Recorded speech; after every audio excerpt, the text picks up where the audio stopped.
tema de la roncopatía puede ser por varias causas, puede ser por una causa nasal, que el paciente tenga desviado el tabique o los cornetes un poquito grandes y eso le dificulte la respiración, puede ser por amígdalas grandes,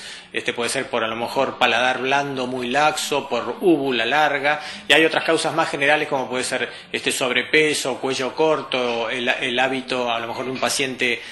corto en estatura y a lo mejor un poquito obeso, que eso aumenta la roncopatía, pero en lo que se refiere a nuestra especialidad esas son las causas más importantes y frecuentes.